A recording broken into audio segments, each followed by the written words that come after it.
What up? Hello and welcome to HorsePlayers Happy Hour. We're getting on the air a minute early today because it looks like this Del Mar race is going to start right on time. PTF here with you in the Brooklyn Bunker once again. You see what I mean, JK? I need to get some pictures behind me because it looks like I'm being detained. All that's missing is the bright light. Where are you hanging? You in the backyard at the house or something? Backyard of the house. Yep. Having a cold beer. I was alive in a bankroll bet today on the show to overtake the boys for $3,000 and ideal potential or whatever her name is. Idea Generation got beat. So that was devastating. That's no good. Trying to figure out how I can get the stream up here. Producer Craig meant to be with us. He must be in the potty or something. I'm sure he'll be here soon. But I do want to watch this Del Mar race since we went to great lengths this year to secure these rights for our friends at Del Mar Thoroughbreds. Maybe the trick is I need to not have this tab be in the same window as we're watching. I think that will now do it. And now I should be able to add it and we should be A-okay. We've got a loaded show for you folks. A lot of guests.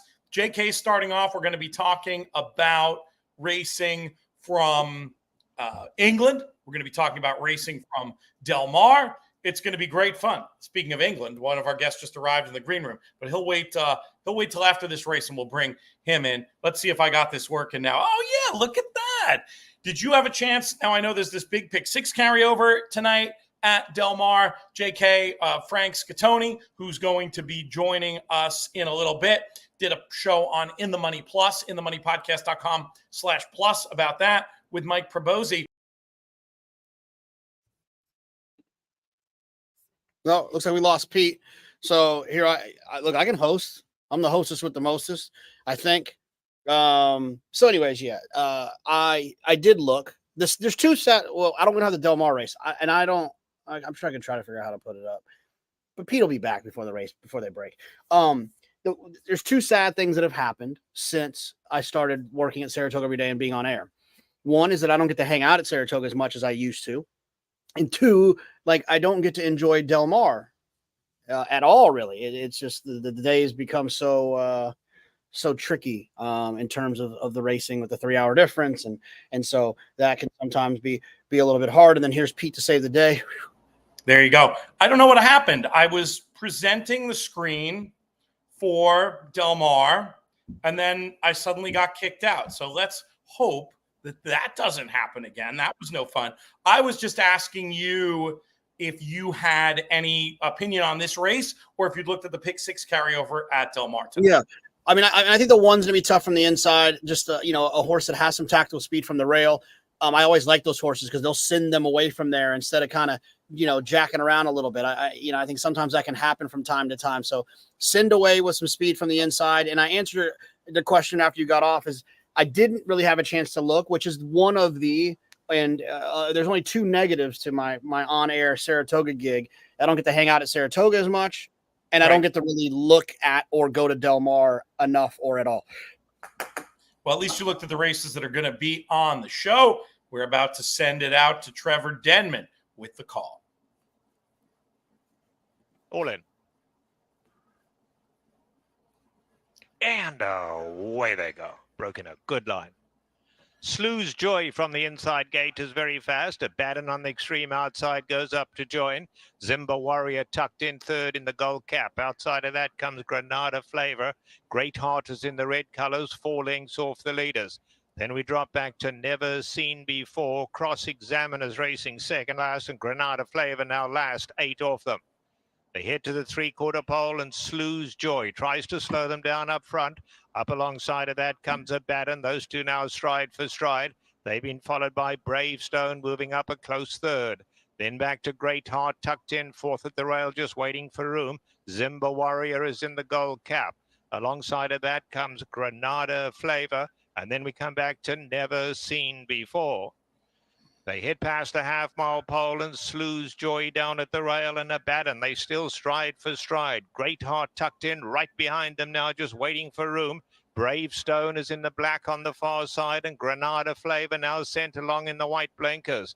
Then back to Zimba Warriors, got 5 lengths to make up, and Never Seen Before is last. They are coming to the quarter pole, and now Great Heart has room and just shoots through down at the rail. And Great Heart from third to first and striding away now, leads by 2 as they get to the top of the lane. Great Heart in full flight for the wire. Slew's Joy's battling on gamely in second.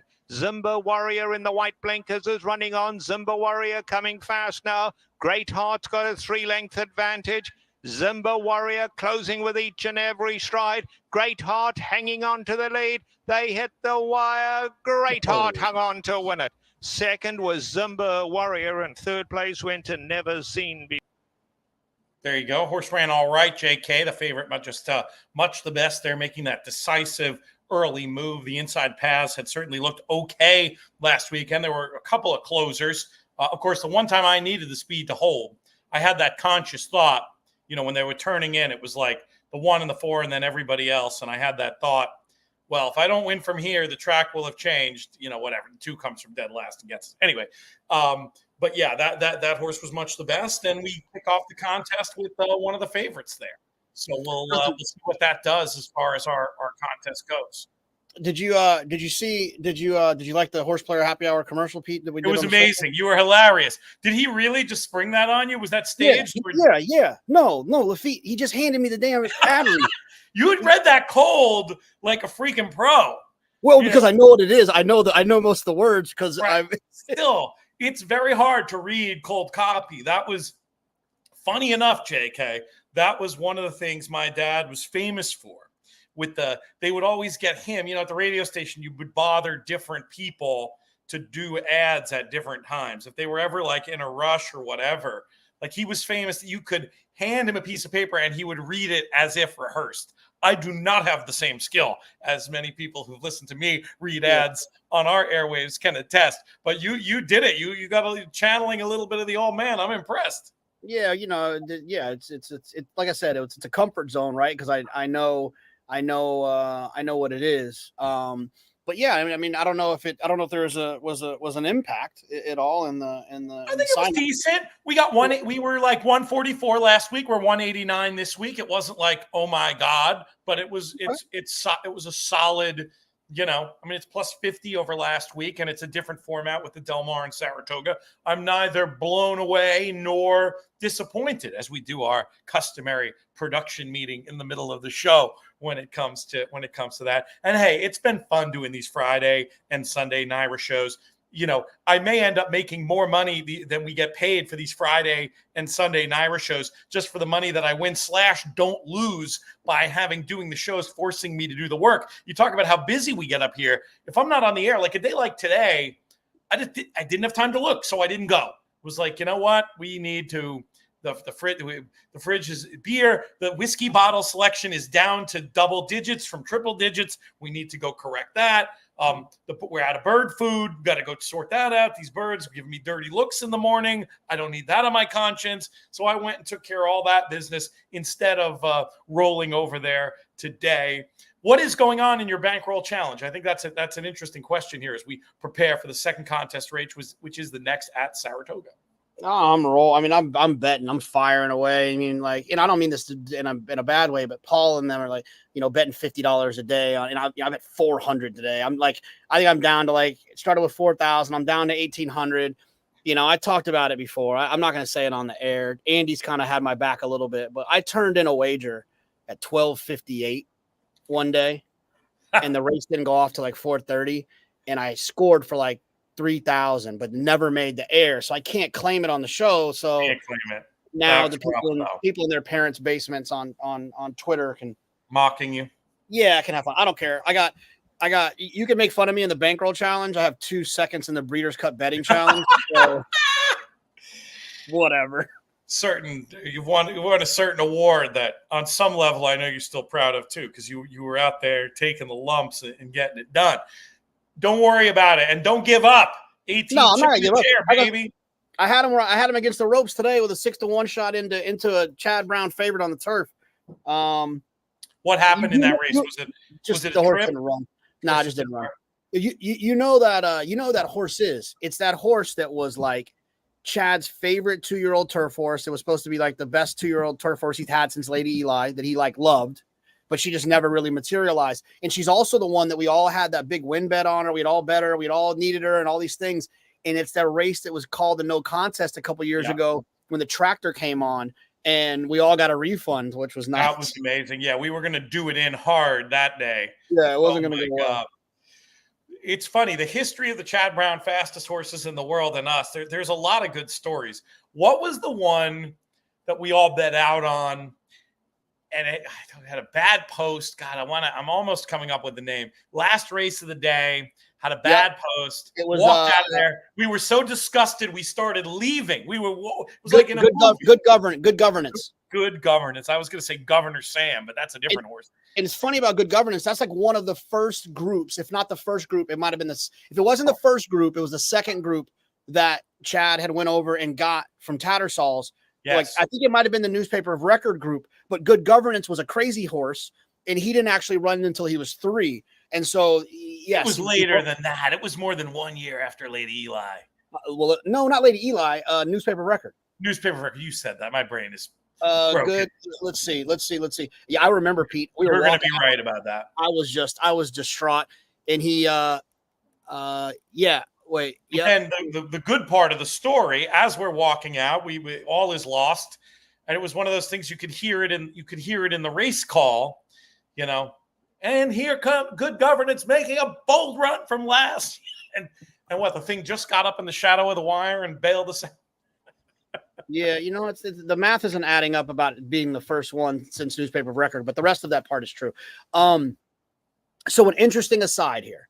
I am playing I stole this from the Matisses, but I had a friend who will remain nameless that wanted to play like a handicapping game.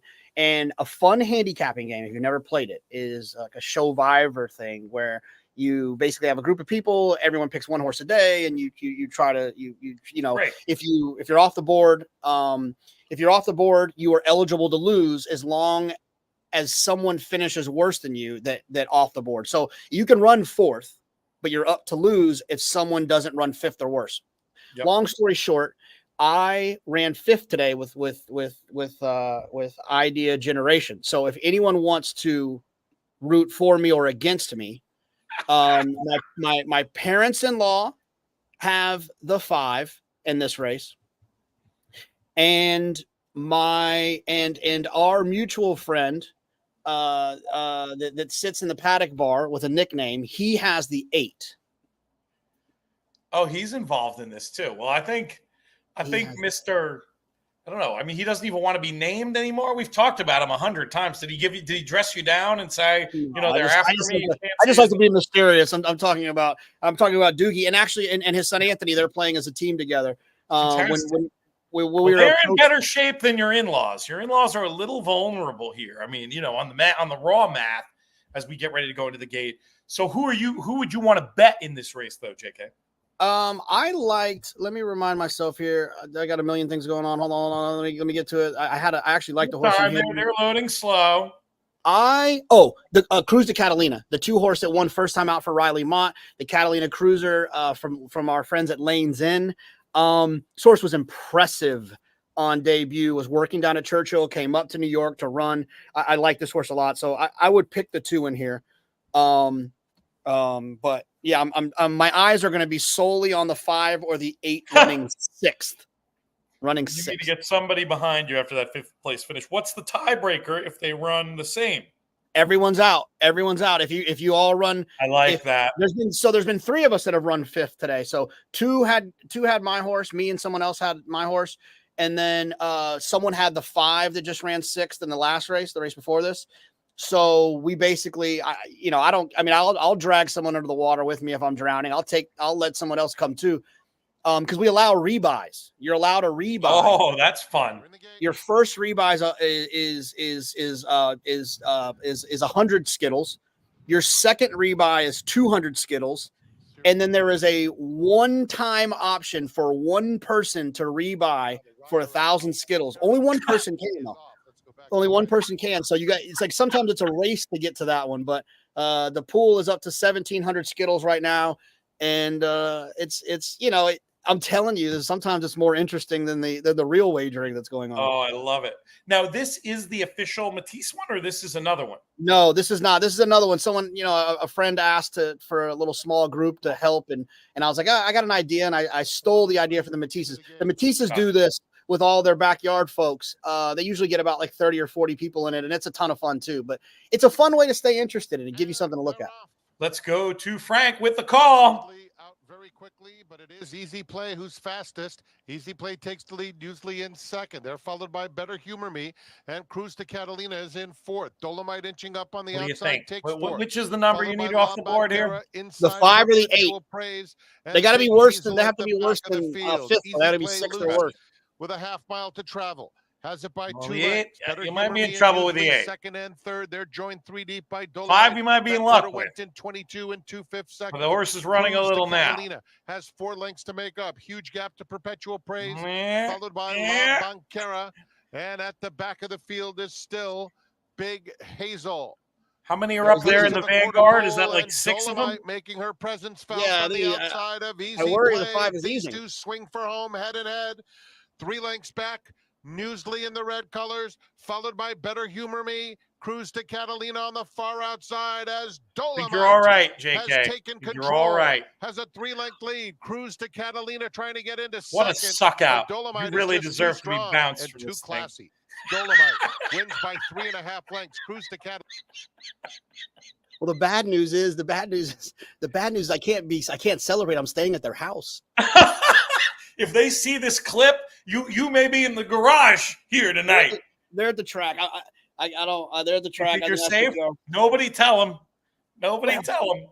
Oh, and listen. My father-in-law is going to be angry because I have a feeling they're huge Duke fans, and I think the reason they picked this horse was La Banquera. It reminds them of that good basketball player with the Duke Paulo Banquero.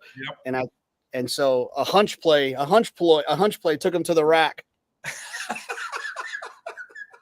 There was definitely some posterizing going on as far as the Duke basketball hunch play there.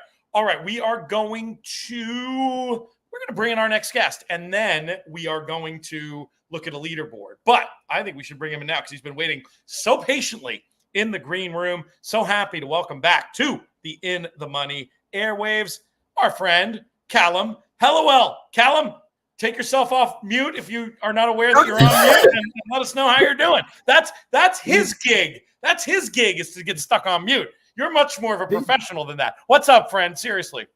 Did you see how quickly I turned it off mute, though? Did you see how quickly I reacted? I was trying to figure out this little clip mic that I've got on. I've given up with it, so this is entirely pointless now. This is useless. It's gone. Get rid of that. Pointless. Waste of my time. But yeah, so I got myself off mute very quickly. Tried to be as well behaved as possible. Thank you very much for having me on. I'm buzzing for this. It's our great pleasure, my friend. You and JK have worked together before, or is this your first on-air appearance together? This is our first on-air appearance together. I think I've followed him a few times. I've come on and really disappointed viewers when he's been on, and then he brought on another non-Caucasian face and just let the guard down completely. Now that's basically what's happened here. The viewers will be fuming. What is this? This is a takeover. That's too funny, man. I love it. Well, he does feel like he has the copyright on getting stuck on mute, so he may request you to not be on again if you pull that maneuver. So he's DMing me right now. That's him on his phone. I've just got a message. Don't ever be on mute again. Know your place. That's my act, pal. It's like professional wrestling. If you use somebody else's finishing maneuver, it could be a very awkward conversation with Hulk Hogan in the locker room. Callum, it's wonderful to have you here. It's been great. This is the time of year where the rubber really meets the road in terms of the intersection of the form lines with the European racing and these Breeders' Cup win-in races. We've got a couple of them coming up in the course of the next few days, starting with the King George. And I know the favorite is one where you stuck by before it was cool. The last time we spoke about him was pre the eclipse, and you're a card carrying member of the City of Troy fan club. The last race, if folks didn't see it in the eclipse, it was one of those, you could read it either way. You could read it like, well, that wasn't that impressive for a big favorite, or you could read it, the horse won and everything was against him, and can't wait to see what he does when he gets back into something resembling his conditions. Where do you stand currently with City of Troy? Well, I've said to everyone, I don't know whether you guys watch Netflix, but there's a film called Set It Up. It was one of the sort of first big rom-coms that ever hit Netflix. There's a big scene during the wedding in Set It Up where the title character goes, you like your friends because, and you love people despite. And this horse won despite everything going wrong. City of Troy, in my opinion, is an absolute monster. The fact that he's by Justify suggests that he'll be even better on the dirt. I'm really, really excited to see where they go with him. It's almost confirmed that he'll be going for the Classic. It's now, with the way that August Rodin's being campaigned now, going for the King George on Saturday. City of Troy missing the King George. It's probably still going to be aimed at the Breeders' Cup Classic, maybe a stint at Saratoga beforehand. I think that's probably going to be the route they go down. But it's hugely exciting because, I mean, this horse is, I can't explain to you, he's not the biggest. There's an argument how big he is. He's certainly not 16-1, but Aidan will keep telling you he's not 16-1 at all on stilts. But he's just built like an absolute truck in front. The maturity he's shown, and he's so barrel-chested and powerful. And the way he really gallops out, even when things were going wrong at Sandown, he was rolling all over the place. But eventually, when he found his rhythm, he just did enough to win. The horse he beat, Al Riffer, is no slouch. Al Riffer is a genuine Group 1 performer, a Group 1 winner at 2, now steadily coming back into form. Wouldn't be surprised to see that horse also going the Breeders' Cup route as well. Are they, so they're, I thought they were talking Juddmonte next, and then would go back to the dirt. Are they still thinking about the Travers? That would be unbelievable. Well, this is the point. This is the thing that's confusing everyone, because the Juddmonte is now looking incredibly hot. And there's a lot of people suggesting that maybe if they go to the Travers and miss the Juddmonte, that could be an option. The fact that he was left in the King George field until the late declaration point, let's not forget that was still an option for them as well. So they believe in this horse. Coolmore have never been stronger on a horse, certainly in my experience watching racing, than they've been on City of Troy. You've got members of the Coolmore family who haven't been seen on a race course for 12 years coming to Sandown. We're talking, these people want to go show jumping. They want to be in Aachen in Germany. They don't want to be at Sandown. It's just fascinating to see that they're coming over to see this horse. And yes, maybe he does go for the Juddmonte. That is an option too. I doubt he'll do both, but I still wouldn't be surprised if they start this American adventure a little bit earlier, knowing now full well he's probably definitely going to the dirt. What, JK, what a story that would be if, in addition to potentially Torpedo Anna and now, Dornoch and whoever wins the Jim Dandy this weekend, if we had a European, an Irish invader in the field, I mean, this could be one of the most hotly anticipated Travers in years, should that come to pass. Is that, I know you're a man on the inside. You hear about this stuff. Had you heard anything about City of Troy potentially coming over still? I haven't heard anything, but I would imagine that if things keep trending in the way they are, the boys in navy blue and sometimes royal blue and orange and whatever, they don't turn down an opportunity to try to win the Classic when they have a really good horse. And I don't see a reason you would feel like they would be encouraged by the pedigree as well. The Justify part. I mean, they brought over horses that don't have the pedigree that of a Justify and have tried. So why the hell would it stop them now? I think if the horse is sound and still trending in the direction he's trending now, he's more likely to be in the gate than a Torpedo Anna, because she's not going to beat the boys on the Travers. Interesting. Well, we'll see how it plays out. Kenny, don't get mad at me. I'm still, if she does, if she wins the Travers. Did you have a run-in with Kenny McPeak? Was he like, don't ask me for car talk anytime soon? I don't want to hear you bad-mouthing my superstar filly? He texted me that I might need another tattoo. And I told him that if she wins the Travers, I will get a Torpedo Anna tattoo. 100%. 1,000%. She would start in that vaunted company. That I don't know if Callum knows your history. So Jonathan has a future in politics. and I I don't levy that insult lightly, because he has on his body tattoos of both Rachel Alexandra and Zenyatta. You're supposed to pick one. He's got both. Maybe Torpedo Anna can join the party. Callum, I want to talk to you about this King George and the horses who actually stayed in the field, starting with another one I know you're high on. Give us a little bit of an overview, of course, with an eye towards who you think might end up running at Del Mar in the first weekend in November. Yeah, this King George is fascinating. It looks like an absolute belter of a race taking place on Saturday. I'm going to be down at Ascot watching it in the flesh. And let's start with August Rodan. I remember, Pete, I was talking to you about responsible gambling when I said put everything you have on this horse, the Children's College Fund, the car, the house, everything you have, put it on this horse, because they finally worked out how to ride him. And if the ground comes up good or quick, forget everything. Put it all on. Just dissolve all your assets into cash and lump it on this pony, because this horse is a beast. I shit you not. He is an absolute animal. When they get him in front and he's allowed to dictate proceedings and he doesn't get moody and he just flexes and swaggers on his opposition, he's the one they have to beat. In the Prince of Wales's, they did exactly that, and he was so impressive. Now, people will say the French horses got quite close to him, but he was toying with them. He had plenty more in the tank, so he would be the certain number one play for me.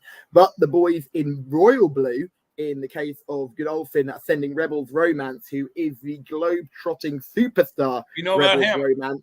Yeah, we know one horse that's definitely got his eyes over on the USA. He's already been there and done that. So I imagine he's another horse that'll be going in that direction. That win in Chartin may not have been quite as impressive as it looked with the travel on paper and everything. It rained heavily that day. The ground kind of went his way and against all the other local runners.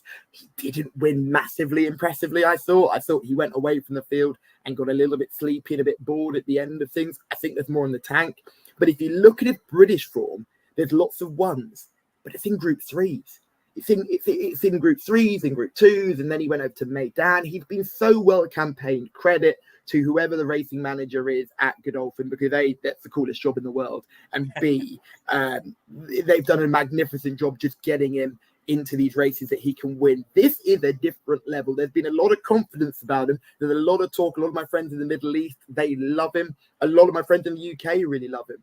I struggle to see him beating the favourite right now. Underneath, you've got Blue Stocking. She could be a filly and mare type. She is absolutely relished getting up to 4 years old now. She seems like a whole new horse. She's grown into herself. I wish we kept more fillies in training at 4, because you can see the development that they show when you say, let's not go to stud. And I know Juddmonte are a bit lucky in that way. They don't have to send them so early, but she has just thrived and she's matured like a fine wine. I keep telling everybody she gets better and better with age, and she's done everything right so far. This will be a big step up, but she's earned her right. Luxembourg comes here for winner Epsom in the coronation, where Ryan dictated the proceedings. Ryan won't be on today or on Saturday. Wayne Lawden's in the saddle, but that's not a step down in jockey. Wayne's a very, very capable rider. You've got Sunway, who was last seen finishing second in the Irish Derby for David Manuzia. Come on, I mean, David Manuzia has been the trainer in form that's not won a classic. He's had runners that have finished second. He's had runners that have finished third. He's had runners that have finished fourth in all the classics this season in England, France,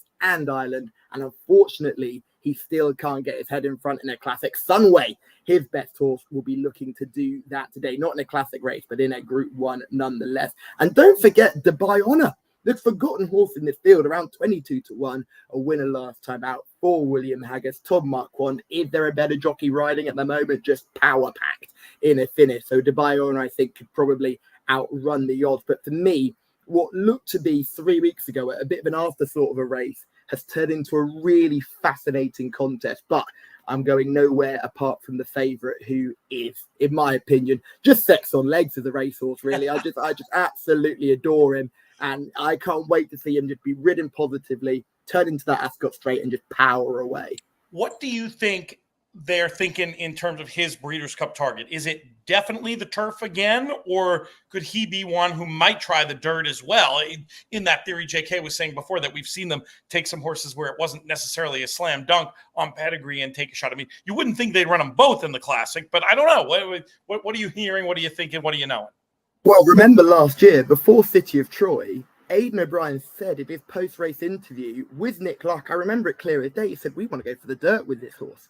Right. They were really excited about the idea of going to the dirt for the Japan market, because obviously Japanese racing, very strong with their dirt stuff as well. So the whole idea was that this son of Deep Impact would, of course, go for the dirt. But now City of Troy's appeared, justify American interest. I imagine he'll go for the dirt, and August Rodin will go for the turf again. But you saw what he did on a sound, fast surface. Like, this horse is a monster. And I think he's been criminally underrated because he's had a few really bad efforts, and there's no getting away from that. But when they ride him like he's the best horse in the race, and they give the big middle fingers to everything else in the field and just say, catch us if you can, he's so good. You know, as you discuss him, Callum, what I'm hearing, JK, is it's almost as if, you know, it hasn't happened yet, obviously, but if a runner like Fierceness in the Jim Dandy this weekend, there was a point in their careers where you could have made an analogy between those two runners, where it was sort of a good race, bad race pattern. With Auguste Rodin, it seems like he has now just turned the corner and is the good horse. You know, it makes me wonder if we could see, you know, if the penny ever fully drops for a horse like for a horse like Fierceness, if he could, you know, become that status where he could become a major contender for a race like that. You see that happening? I mean, have you noticed that before? And could you see that happening with a runner like Fierceness? Yeah, well, so I'm not a big I think it's kind of hocus pocus to think that there's some science to good race, bad race, good race, bad race. Yeah. I mean, I like, what are you trying to tell me is happening? That the horse exerts himself so much they need a bad race before they can run a good race again?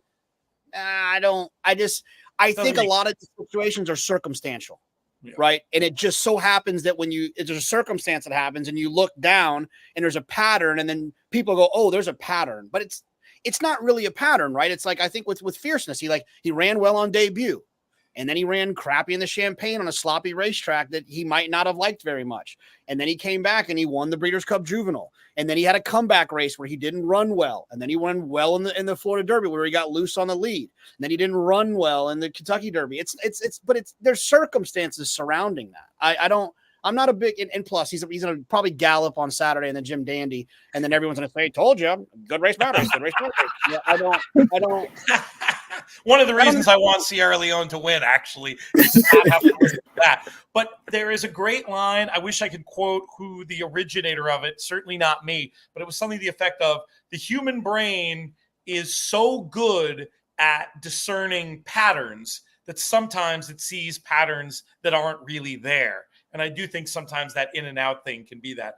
Callum, we've got just a couple minutes till this race at Del Mar, at which point we will let you get on with your evening. We appreciate you hanging out with us late tonight. But I did want to ask you quickly, and I know the field, we don't have final decks, etc., but we do have the Sussex Stakes at Goodwood on, I believe it's Tuesday, and we will not have another HorsePlayers Happy Hour before that. So I was just curious to know if you had any kind of early view on that giant Grade 1, one of the biggest mile races of the year, frequently a key pointer to a race like the Breeders' Cup Mile. If you had any early thoughts on that to share before we let you get on with life. Well, Peter, firstly, that quote that you mentioned there, that's from Hulk Hogan. So that was one of his peerless words of wisdom. This race is actually on the Wednesday from Goodwood, the Sussex Stakes. And it's a corker, but it's missing one key horse. If Charin was in this race, it would be probably the race of the season, because you'd have the top miler of the 4-year-olds taking on the best milers of the 3-year-olds. Unfortunately, Charin is going elsewhere. A lot of people are saying he's running scared. I think they might be, but I've got a lot of faith in that horse. I'm a little bit disappointed he's not going. However, Rosalien looks like a proper horse. That win at Ascot was just mind-boggling. The fact that his rival Henry Longfellow, everything went right for this horse tactically, and still Sean Levy on Rosalien got him up in the dying stride, finishing like a train, hitting the line hard. He's exciting. The horse that's on the comeback trail is Notable Speech. If he runs, I mean, it would be a Royal Ascot repeat if Notable Speech was to turn up as well. So yeah, he'd be an interesting runner, but again, it's whether you like a horse on the back of a poor run. The one for me, price would be the French horse, Factor Cheval. given possibly the worst ride in the history of bad rides. The first race of Royal Ascot a few weeks ago, where they just went on the wrong side of the track. Both him and Big Rock decided to, well, I don't know what the jockeys were saying in the stalls, but there were two French lads and they had a nightmare. It was an absolute disgrace having backed to Cheval that day. I spent most of the race swearing at the television screen. But he's back now. He's back to Goodwood. He ran a stormer here in this race last year on really deep ground. If the ground was to come up on the softer side, he would be one to go for. And that's worth mentioning with Auguste Rodin. If the ground is soft, stay away. But as long as the ground is on the good or firmer, that's when you get with it. If it's good to soft, I'd be slightly concerned with Auguste Rodin. It's a price. He'll drift if it is. And if the price becomes backable, I'd jump in. But if it's soft, I'd stay away. I will admit that. I think he's brilliant, but I think he's very ground dependent. So he wants a sound surface. So ensure that he's got a sound surface on Saturday and on Wednesday. I'm sticking with Rosalien. I think he's a very good horse. But if the ground does soften up, Factor Cheval will be a nice one at a price, I reckon, for redemption for the French. Love it. Callum, appreciate you coming on. We'll be bothering you again. We got plenty of interconnected races with English and Irish racing and the Breeders' Cup going forward. We'll be talking soon, my friend. Cheers, guys. Thank you very much for having me on. I really do appreciate it. Thank you, Jonathan. I'll text you later. We'll talk about the black meetings and stuff like that, and just make sure everything's sorted. Obviously, we'll have to talk to the commissioner. You know, Megan Thee Stallion's there. Camel has had a big week, so we just need to all get together, have a chat, let everybody know what's good. Because I'm concerned that we might be moving too fast. You know, yes, we can. Oh my God, amazing stuff. We'll leave it right there, with you, Callum. Let me leave. See you later, guys. Have a good one. Best. Cheers, brother. Cheers, brother. Too funny. All right, we are getting in the gate now, so it's a little late to ask you to give a tip, JK. But if you have one at the ready, I'll take it. I don't want to know, because if it loses, I'll make an idiot. If it wins, I'll make people to the outside gate. Exactly. Dino Dave coming we'll up. see what happens here, and then we'll do a check-in with the leaderboard. You didn't get away with sex on legs on Fox? Probably not, huh? You should ask, because if you can, he'd give it to you. He's generous. That's remarkable. Yeah, he's good. He can turn a phrase, that kid. Go ahead. Always I've enjoyed working with him. He was a researcher still is a researcher, still does that job over at Sky. We'll talk more after this race. Beginning. Just Trust Me in the blue blinkers broke fast alongside El Ondiado between runners. On the far side, a Vorchante in the blues very fast as well. Mr. Machu Picchu's in fourth, 3 lengths off the leaders, then back to Escape Plan down at the rail. On the far side, Kangaroo Coast in the white cap starts to make some headway. Giant Luther's a good 10 lengths off these leaders. Dino Dave is back second last, and then Valentine's Candy. They are coming to the quarter pole now, and A Vortsante on the outside, a narrow leader. Just Trust Me is going with him down at the rail. It's another 4 lengths back to El Ondiado. And behind that is Mr. Machu Picchu, but he's well beaten. He's dropping back. They come for home now, and it is A Vortsante, just the leader. On the inside, Just Trust Me, battling back. These two are head and head. They run down to the wire. A Vortsante, a narrow leader. A Vortsante, one at ahead. Second, Just Trust Me. Third was El Ondiado. There you go. Let me ask you a strategic question for a second, JK. 7-race contest. How, if at all, does your strategy change? I mean, do you think you can get away with stacking favorites more than in a 12-race event? Or are you still so worried about that type of result, 8-1 or whatever, that you would eschew any shorter price that you didn't love? No, it's funny. I'm curious. I know you asked the question because we're doing a thing where we're doing this thing together. And so you, at being a good host, you ask a question, you let me answer it.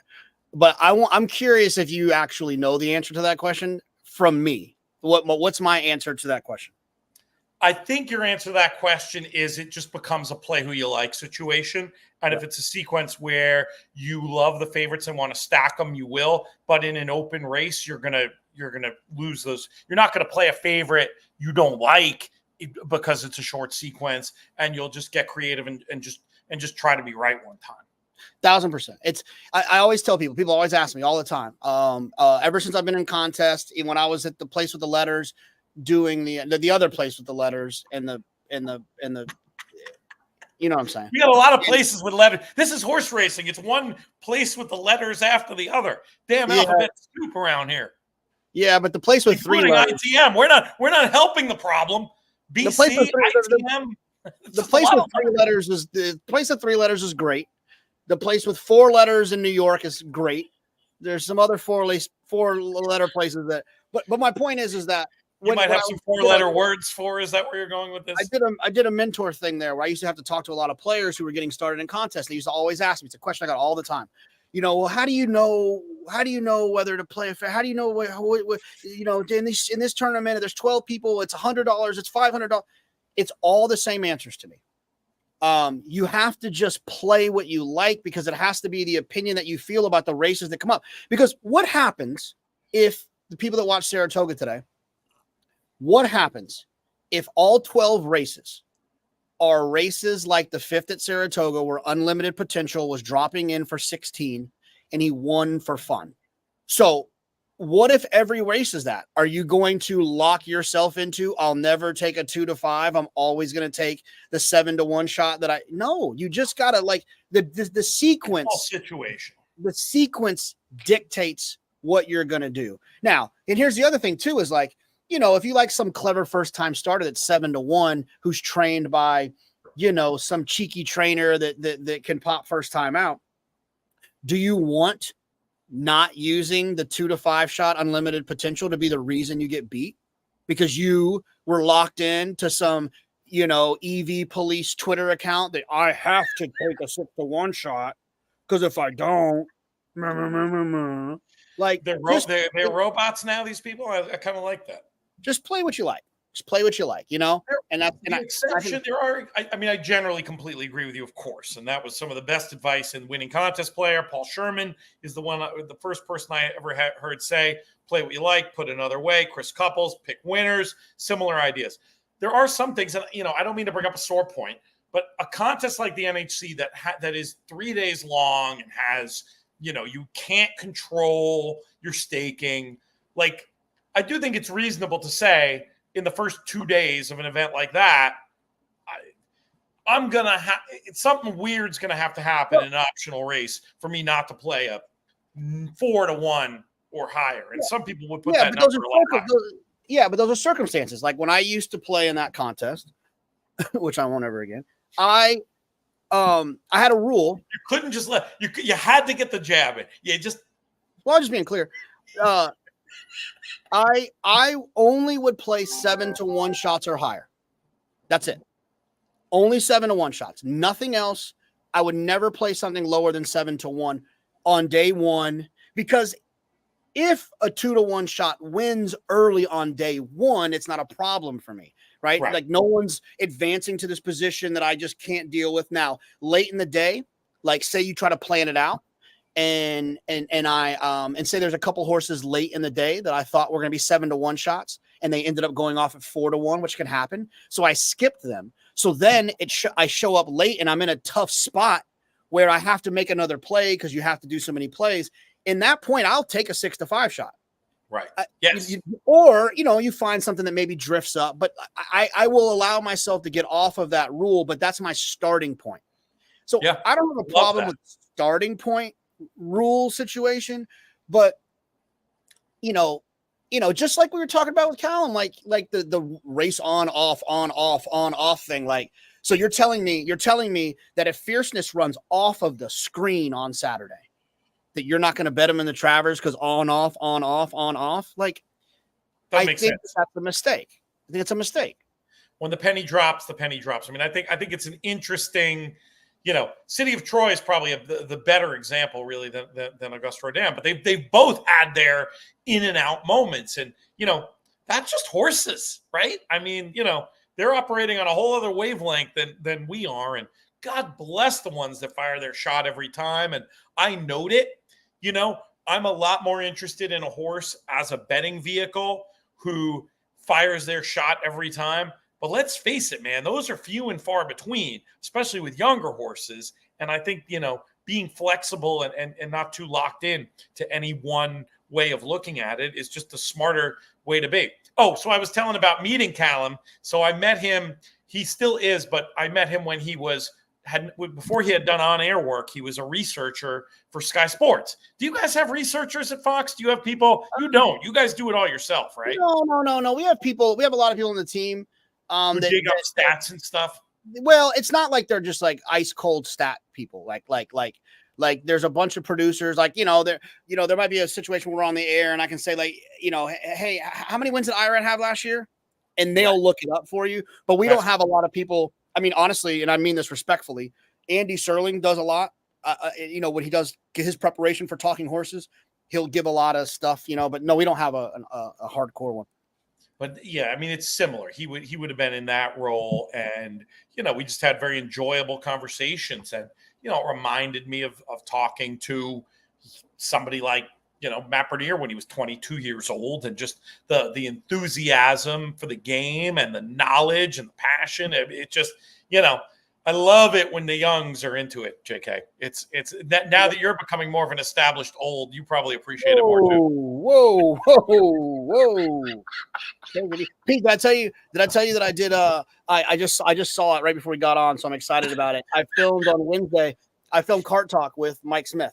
Remember you mentioned it on the show. We got a couple of nice notes from people who said, thank you, JK, for pointing out that Mike Smith bothered to come to town for one mount, and what a great nugget handicapping wise that was. It was awesome. It was so much fun. Look, I don't like act like I'm like I am horse racing now or anything like that. But like the fact that I work with all these people and I see all these people and I'm around all these people and I say hello to all these people, it's really cool for me, but it still doesn't hit like hanging out with Mike Smith. Like that still reaches me in a way that like nothing else does. Like I'm just such a huge fan. I told him too, and part of it got cut out. So I told him that like, so many of the turning points of my horse racing career are centered solely around horses whose back he sat on. Right. Like my $5 across the board on Giacomo, when I ordered 3 books off of Amazon that night and started reading them, the pick 4 score at Belmont, where he was when he was on Drosselmeyer, and I won that money that allowed me to really start playing the game. I was a high school teacher. Like I didn't have in football. I was a football coach. I was a facilitator in the classroom, but like it's just all Mike Smith. And then I don't want to spoil it for the Cart Talk, but there's another horse he rode who's tattooed on my arm that will never lose its meaning. And like, even when I'm sitting with him, I'm just starstruck. He's an absolute superstar. One of the nicest guys. I met him when I was a 25-year-old horse racing fan. I had just met Sean Clancy. And there was just some random day after the races at Belmont where we ended up going to, like, Sean was just pals with him they would sweat in the steam room, in the hot box, in the jocks room together. And they became friends. And we went to some dinner in whatever, I don't even remember the place, Floral Park, some near after Belmont kind of thing. And, for me, it was the same idea, just starstruck, but also like amazed at how much like he cared. Like he just had a very obvious caring soul. I remember, this is funny. I hope he won't mind my telling this story, but I remember that Sean at some point, wasn't like he was cursing like a sailor, but he said something to the effect of, he used the Turk phrase that we've all used 100 times, God damn it. And I remember Mike Smith saying to Sean at that point, like, you really shouldn't say that, because every time you're riding and you go over one of those fences, I pray to God you're going to be okay. You really shouldn't be saying that. And Sean was like, yeah, I know. You're right. I mean, but just like, he's a soulful. I think that's the word I'm looking for Mike Smith. Yeah, but how cool is that? I will say this though, now that I see that who's in the green room, don't pop him in yet, but I'm going to tell a funny story. No, we're going to do the Saratoga race and then we'll bring him in. Oh, we'll be okay. Well, I'm going to tell a story before he comes in now, before the race. Okay. We can let you kick after this Saratoga race, JK, also. Yeah, that's fine. This person, okay, that's going to come in next. I pulled one of the fastest moves you could ever pull on someone on this person. So we're at Santa Anita. We're hanging out at the Eddie Logan.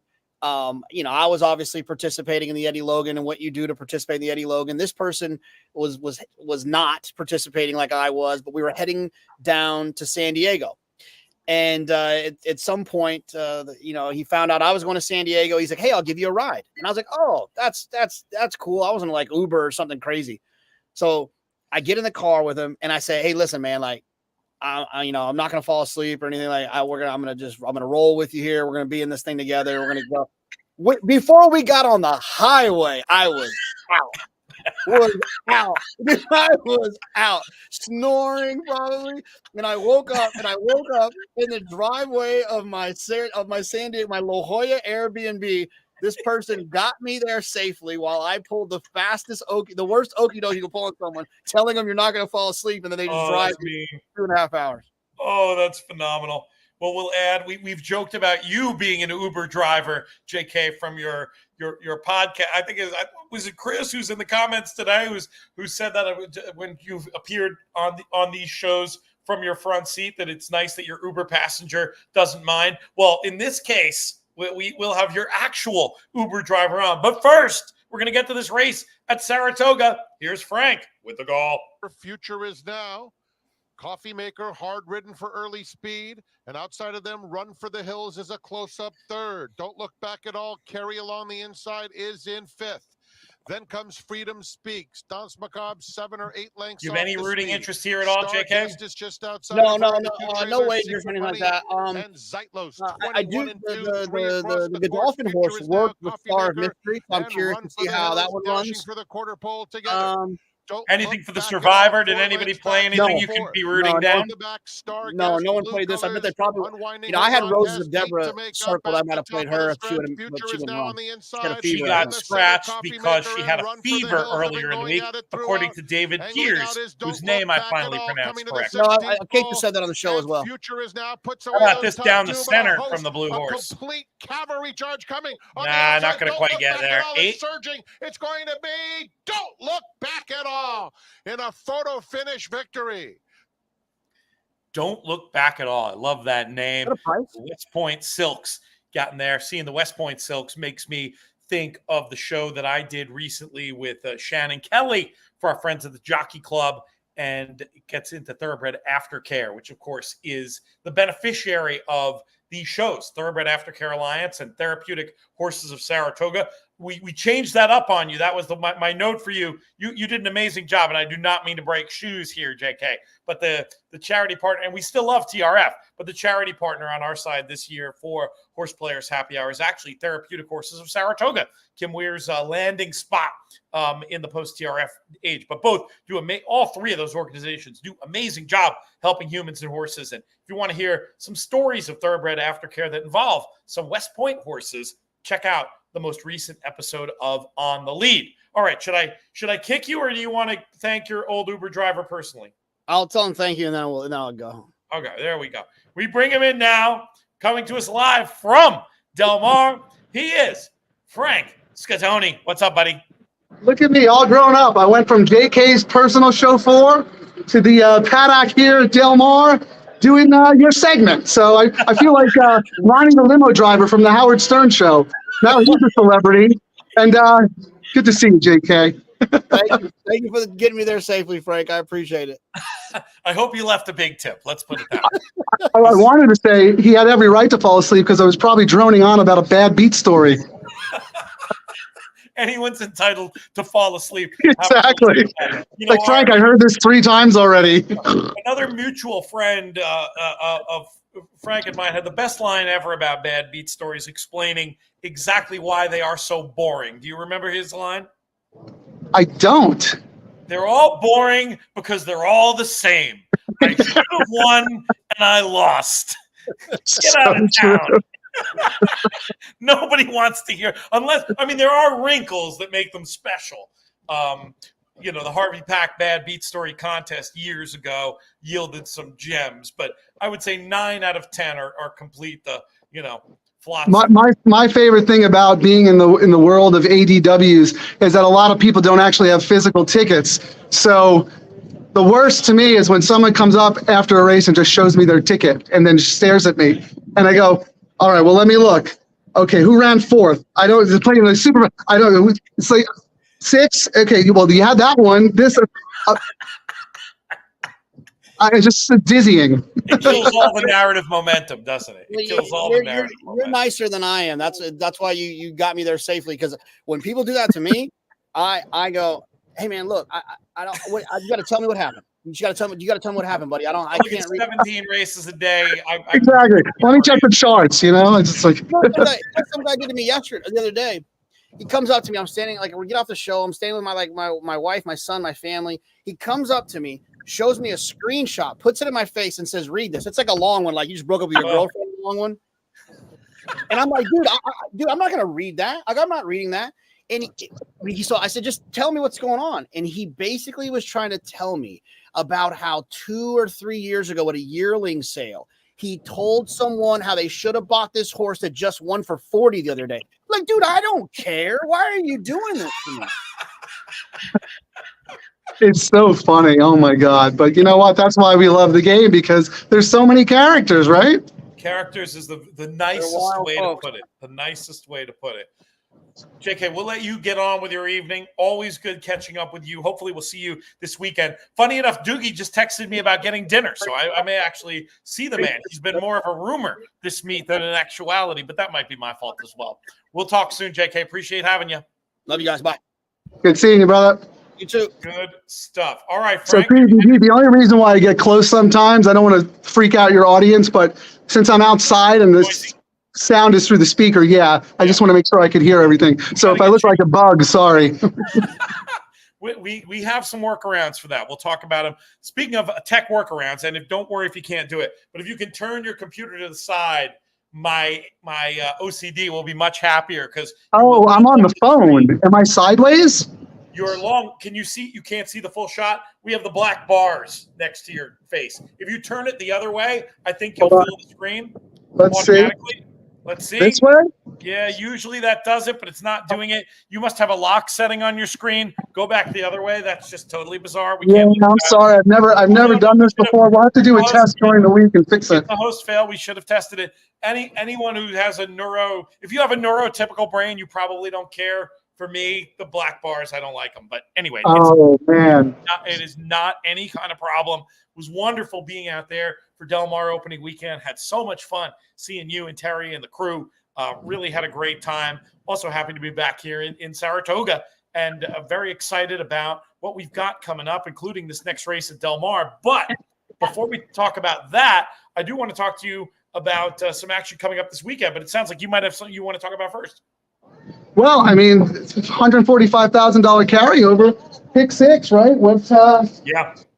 We've got 10 minutes to post, right? Hopefully everybody's getting their tickets in. This is the first race of the carryover. I know you and Mikey P did a nice show on the In the Money Plus side. Folks want to check that out, inthemoneypodcast.com/plus, the way to sign up for that. Loads of extra content. I'm going to be doing some extra stuff this weekend as well. But I've been enjoying Mike has become such a key member of the team. It sounds like you and he got along like a house on fire.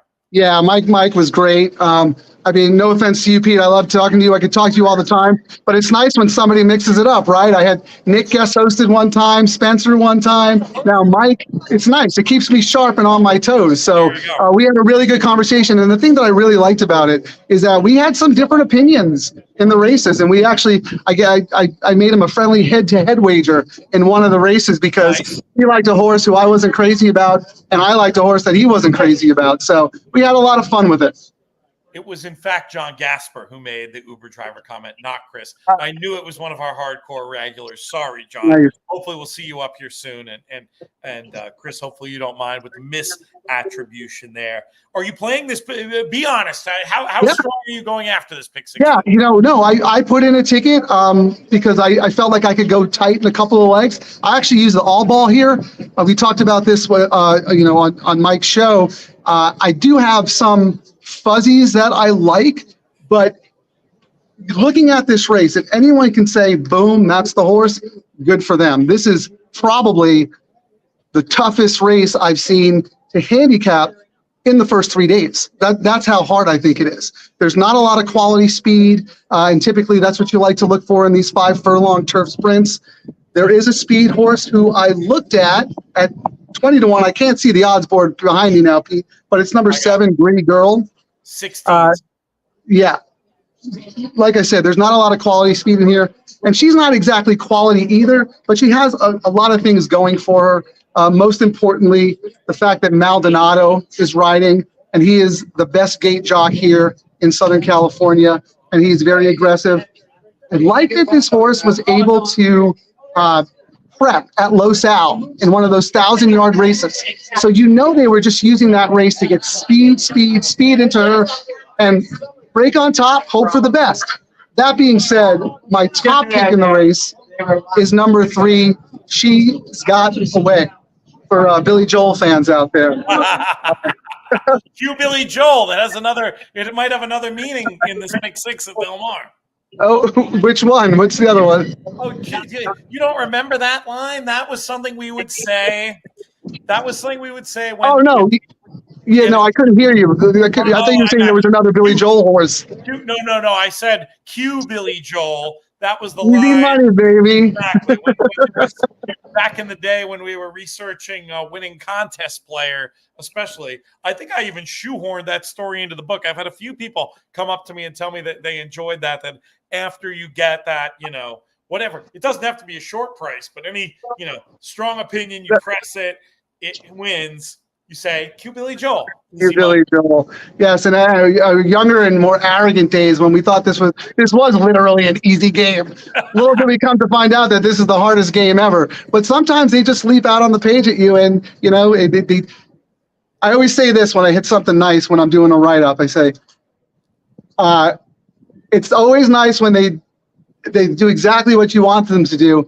They don't do it all the time, but they do it sometimes. I mean, I'm forgetting the exact way I say it, but sometimes they do exactly how you think the race is going to unfold. So our great friend and mentor William Murray had a line like that. It was maybe that's where I stole it from. They run like once in a while. They run like trained squirrels. I think that's right. It was something like that. Yes, that was it. And it is wonderful when it turns out that way. What do we think about the favorite in this spot? What do we think about this 9 runner, the favorite? Is this horse to fade or one of these? You don't want to key, but you don't want to fade. No, I mean it's funny. I mean, so currently the 9 is the favorite at what price? 5 to 2. 5 to 2. Well, the morning line favorite was number 5, Recinto Romper at 2 to 1. The 9 was 8 to 1 on the morning line. So taking a ton of steam. I absolutely gave that horse a chance. It's a huge dropper. This horse was running, I believe, for 80,000 against non-winners of 2 horses. I don't have my form out right now, but memory serves me correctly. And it's just dropping. Get a win in for the tag. Problem I have with that is I try to shy away from the outside posts in these turf sprints when the rails are out, especially if the horse isn't going to gun hard for the lead. So I could see this horse just kind of tracking in third and getting that wide journey that is difficult to win with over this course when the rails are out. Probably, the best horse in the race on his best day, or I guess I should say her best day. But, it doesn't have to win, but I would absolutely use. That's why I went all in this race. But I don't see, she's a joker. If she runs the race she ran last year off a similar layoff as she is today, and the works indicate that she's ready to fire, I think she's going to be very, very tough. Can you tell me what she's at, the 6? The 6 is 9 to 1. Wow, so nice little drift there. Yeah. Okay. And then just the other one I want to mention, number 6. The 3. She's got away. What price is the 3? My bad. 9 to 2 for the Billy Joel runner. Okay, yeah. So the other one, there's another she's in here. She's a joker, number 6. Not much to recommend on paper, but you have to look at that last race as a total form darkener on dirt, trained by Peter Miller. And what does Peter Miller do out here? He wins turf sprints. He's one not of the sneaky. best. He's not sneaky at all either, Frank. This is a man who once bragged about hiding a putover from his own father. So we can take. And I say that with respect as a fellow degenerate. Yeah. That's absolutely right. At Santa Anita a couple of years ago, he absolutely did. They're on the turf course. They're on the turf course here, Frank. I don't want to ruin your whole day, but I do want. Well, we have about probably 2 minutes to just get your quick thought on this Bing Crosby. JK and I are going to have a whole video up on YouTube, on the In the Money Media YouTube channel. Make sure to subscribe over there, as well as the Breeders' Cup YouTube channel, to never miss any of our YouTube exclusive content. But I was just curious if you had a strong opinion in the race. I don't have a strong opinion, but what an awesome race. It's probably one of the better renewals of that race that I've seen. Obviously, you have the Chosen Vron, the best caliber in training. Yeah, but here's the thing, Pete, and the reason why I don't want to, I don't want to sound wishy-washy, but I don't want to commit because I really want to see how the track is playing. Once again today, 2 speed horses. Every race so far on the dirt this meet has been won on the front end or very close to it, except for one. And that race fell apart. Except the one where I needed the pace to hold together. Exactly. We had the second and third, King Dong the whole way. Sheriffs from the clouds. From the clouds. And they went fast and the race fell apart. But even like not just talking about horses who win. No one's making any ground. Like no one's even putting in a late run to get third. It's just once you hit the top of the lane, if you're not within a length of the lead, you have no shot. So I don't want to say, who my pick is right now, because if it continues to be speed, I'm looking for, the inside speed horses. If it's not, and it's more of a fair track, then yeah, I'm okay with the Chosen Vron being outside. So again, I don't want to be wishy-washy about it, but ask me in a couple of days and I'll give you a better answer. Let's talk about the short list then. Maybe that's the better. Right now my top pick's the Baffert on the bottom. I mean, really? Yeah, horse has done nothing wrong. Neither of the 2 races have done anything. I just don't think the horse is that fast. I mean, it's Baffert. Could he kick sand in my face? Of course he could with this Jackstown, right? Because Jackstown is the horse you're talking about. Jackstown, yeah.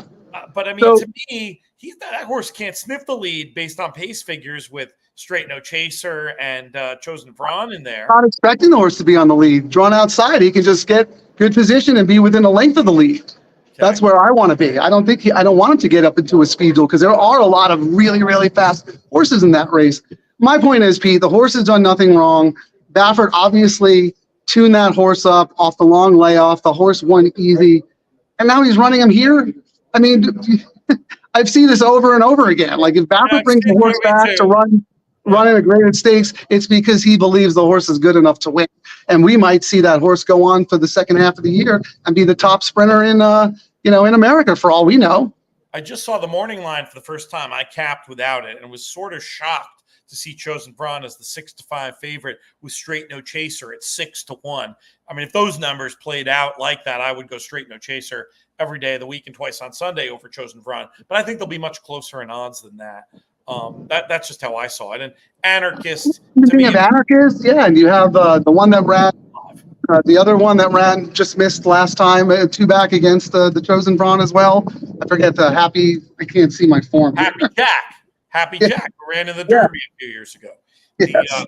Who's reinvented himself, and I got to make who jokes in my little write-up I did for In the Money Plus. So that always makes me. If I get the classic rock references in there. That always pleases me. They're loading, Frank. Really so appreciate real quick though, Straight No Chaser, as fast as he is, do you really believe those Maryland figures? I mean, come on. Well, I went in another direction. So ultimately, I guess the answer is I didn't fully believe them. Stick with me and watch this race, and we'll let you go after. We've got a really fun pre-tape with another guy Tyler Hoffman from our BCBC Diaries show. He punched his ticket for the Breeders' Cup Betting Challenge last week in the Monmouth event. He was with us there at Del Mar, but ended up doing a great job. So that was exciting. We're gonna go to him after this, and we're gonna stick around for what do we got? One more at Saratoga and one more at Del Mar. We're gonna do on this show. But right now, let's send it to Trevor with the call. A day in Asia to the outside gate goes straight in. All set. And away they go. Pretty Pearl was off slowly. Rest of them broke away well. It's Woodbine Way in the goal down at the rail showing some early speed. Just in behind them, She's a Joker is right there as well. Coruscation is showing good speed too. Up alongside of those two's Palio's Princess in the vanguard. A day in Asia, Whitecap in 4th, only 3 lengths off the leaders. Then we come back to Avon Tap. Up alongside of Avon Tap is Gritty Girl in the red, a good 6 lengths off these leaders. And last of all, Recinto Rompere. They are coming to the top of the lane, and Palio's Princess goes on. Palio's Princess now opens up to lead by 2 as they swing for home. Woodbine Way is in game pursuit from the second spot. A Day in Asia in the white cap on the outside, and then She's a Joker. Coming late is Recinto Rompere, but it's all Palio's Princess. Palio's Princess well clear as they run down to the wire. Palio's Princess won it. Recinto Rompere ran on to get second, and she... Not the worst result for an all, right? A 6-1 shot there. Yeah, 6-1. That's I feel bad. I talk about how Edwin Maldonado is the best gate jock in the colony, and this horse has speed. And of course, the horse breaks horribly and has no shot with Gritty Girl. Was last out of the gate. There's a limit to what the jocks can do sometimes, you know. That's true. That's true. But that was a really tough race, like I said. And I thought anybody could win. It was very difficult. When you play an all in a situation like that, I mean, obviously, if you're playing the double or something in a race like that, or a pick 3, you're going to be able to weight it. Do you just play all and just, hope for the best? I mean, were you able to? Did you do any pressing? If I have the time and the mental energy, absolutely. I very rarely play all. Actually, I only did it here because I had to get my bed in to come down and do the show with you, and I was doing the newcomer seminar before the races, so I didn't really have time. I had all my notes, and if I had narrowed it down, if I had gone 5 deep, I probably still wouldn't have had that winner. So I'm glad I went all. But typically, that's not what you want to do. You want to have some sort of an opinion, and even if you do have all kind of as a backup play, you really need to pick a couple of horses and go to war with them. So yeah, I wouldn't recommend using the all button on its own. I would use it as a complement to pressing your other plays. You know what I'm saying? Of course. Yeah, you can't overly rely on it, but there are times where it just makes sense. All right, I just saw that we still don't have producer Craig in the mix, so I need to find this clip of Tyler. I will do that. We may end up missing the Saratoga race for the live broadcast, but what we're going to do is we're going to go to Tyler, and Frank, we're going to let you off the hook for a few minutes. If you want to, why don't you look at them come by in the paddock for the next? Who are we looking at there?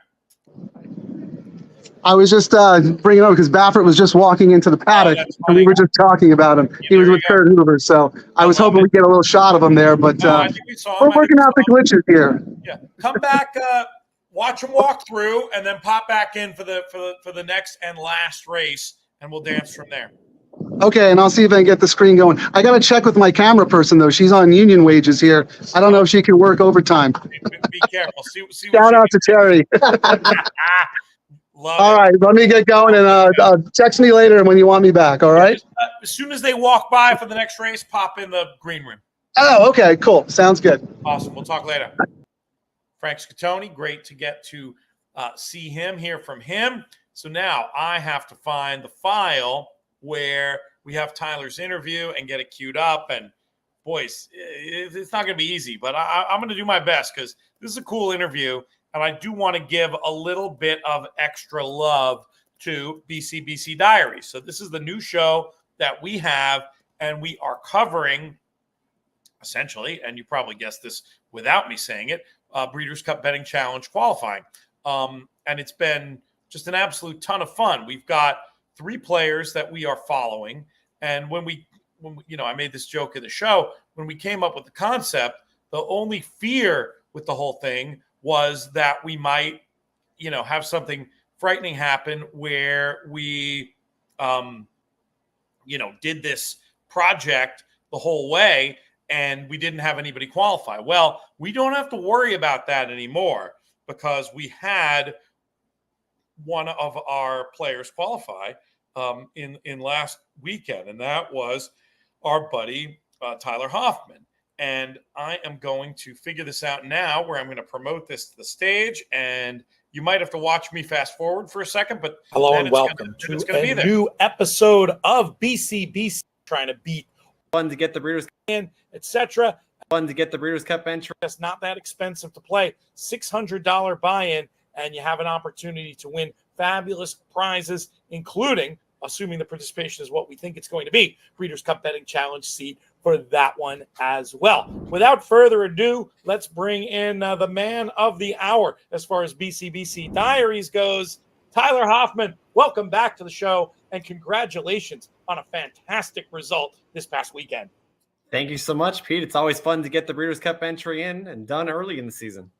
What was your plan heading into the contest on Saturday? I'd love to get some details from you. And I know we have some video we can show for one of the key races, but let's start off with your mindset for this one. Yeah, I mean, Monmouth, the Haskell card, incredibly difficult. You had 14 races on the card. It went for like 17 hours long. You had all these turf races with 14 horse fields and stuff.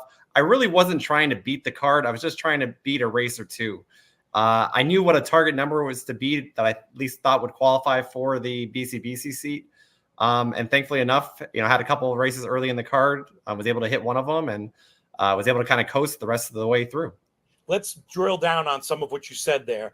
What was the buy-in and what were you projecting would be the number needed to get the seat? So it was a $1,000 tournament. 500 went to the prize pool. 500 went to your bankroll. The rules of the contest were you had to play 5 minimum races or minimum bets at $100 a race. You could, of course, bet more than that if you wanted to. You could bet less than that, but it wouldn't count as one of your minimum plays.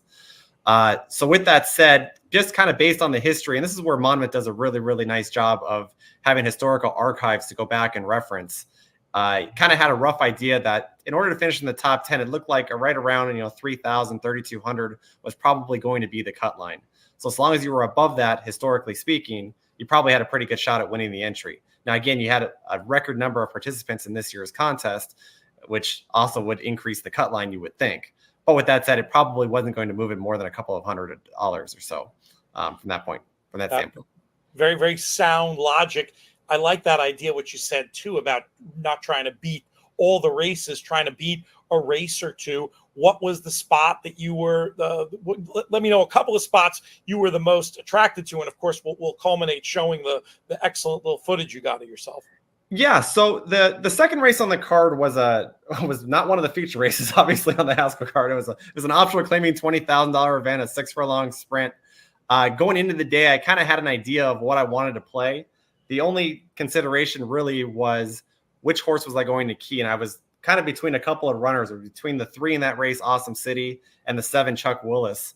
One of those two is going to be my key horse. I kind of came up with the plan to play exacta boxes.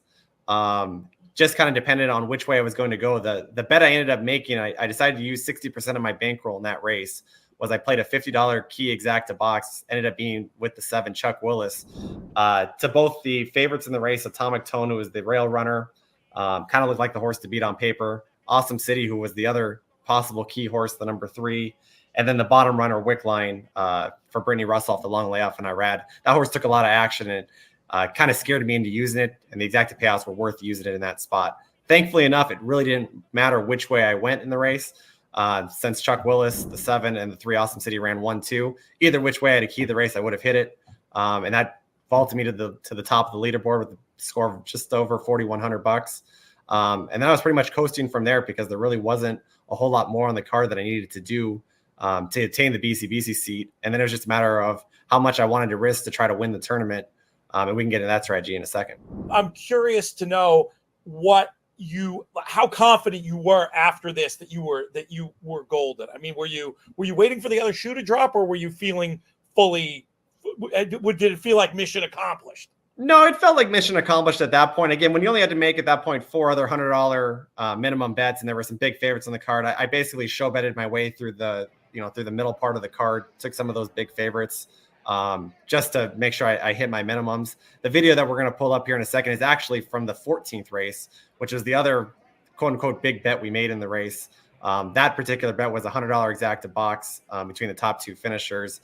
And you can tell from our reaction that we were not sure we were going to win that place photo there. And that vaulted us from 5th to 3rd as it turned out. So that got us another, $7,500 essentially between the $1,000 cash in the race and then another $6,500 worth of prize money.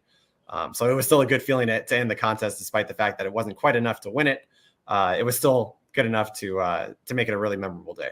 And I assume your goal, as you said, just to reiterate, if you'd been trying to win. If it was win or go home, you would have approached it very differently. But, you know, hey, you're on a show called the BCBC Diaries. I'm assuming the goal really was to get that BCBC seat, and you weren't going to do anything to risk getting out of position. No, you're absolutely correct about that. And again, hindsight 2020, probably could have bet a few $100s more to go for the win. Was a little bit surprised that the winning total ended up right around 6,000. The leader going into that race was sitting at about 5,500. I think he cashed a double to inch his score up a few $100s more. Bill Shenvert, who finished second, he made an incredible bet in the sense that he went all in on the 3-5 shot on a win bet to just nose us out of finishing second in the contest. Again, a bet that I'm glad he hit, because if I bet a 3-5 shot all in, I know that horse would have lost that race, universally speaking. So there's just always a fun. You never know with 323 people just where that top score is going to go. And the last race, truth be told, was not a race we really planned on betting. It wasn't a race I particularly liked. I really only liked 2 races on the card. The race that we hit, which was race 2. And then the 4th race was going to be another big race, or big bet race. But ironically, with 2 minutes to post, there were 2 late scratches in the field. And then one of the favorites broke through the starting gate as they loaded him in. And at that point, I was so scrambled, I just canceled all the bets I had in the race. And as it turned out, it saved money because we wouldn't have had the exact play that we were going after. Probably was it still just a minimum for you there in that 4th race? No, that was going to be that was going to be a $200 bet, Gotcha. Which would have been the total of the 500 for all of the bankroll per se. Had we not hit the earlier race in the contest. Right. Interesting. So that planned going in, that was going to be huge, got scaled back. Obviously, no need to be overly aggressive there once you'd already gotten yourself into position. I think it's important for people to understand this mindset and the way that you plan this stuff out.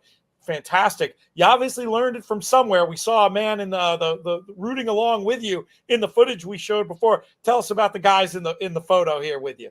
Yeah, obviously the guy who looks like me, that would be my dad. Obviously taught me a lot, and we had a lot of fun playing the contest. And then the other gentleman is my Uncle Ed. He and my dad are the original playing partners, playing tournaments together dating back to the Agua Caliente days, over in Reno, and the power of the pen for some of you old tournament players who recall those contests back then. So all 3 of us usually aren't together, for a contest, but the fact that we were all down in Del Mar for opening day and opening weekend, it sure was special to get the BCBC seat done and to root together, and we had a lot of fun.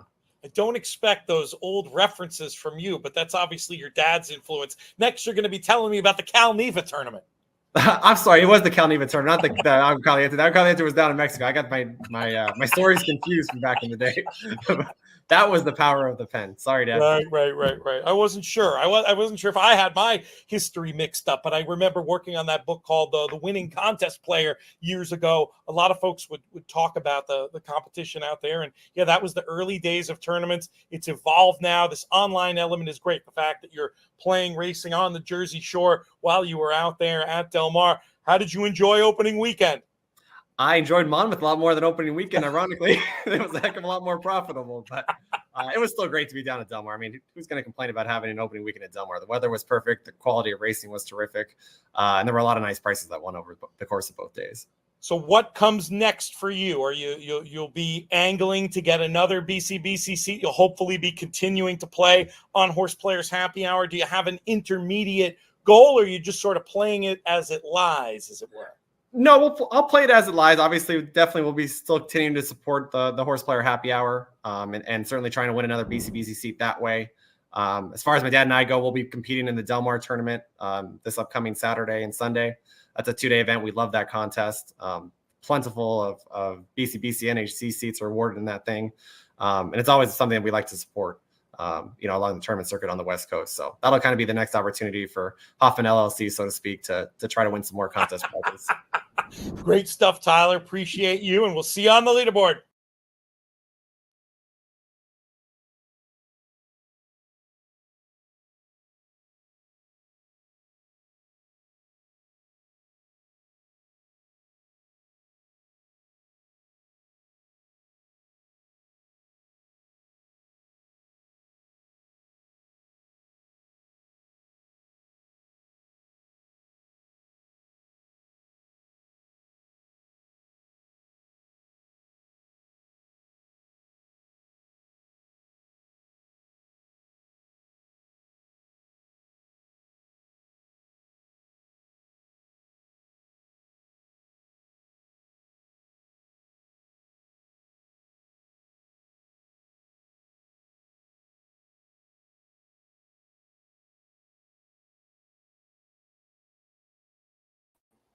Thank you, Chris, for pointing out that I had been on mute while I was filibustering there, waiting for this race at Saratoga. I was saying, funny enough, I love the freewheeling nature of these shows. Can't believe I stole JK and Callum's move there, but, these things happen. We're getting ready to go for this one. Curious to know if you have any thoughts or opinions on the idea of these shows all taking place in the window. It's kind of fun being able to have a 7 or 8 race contest. And, folks insisted. We could have stayed on for one more at Del Mar, but tonight I got to go to dinner. So it's not going to happen tonight. But if you like the idea of, if people wildly prefer an 8 race contest to 7, let me know in the comments or holler at me. Happy to take your feelings into consideration as well. And with that, and our final horse approaching the gate, we are going to send things over to Frank. Settles down.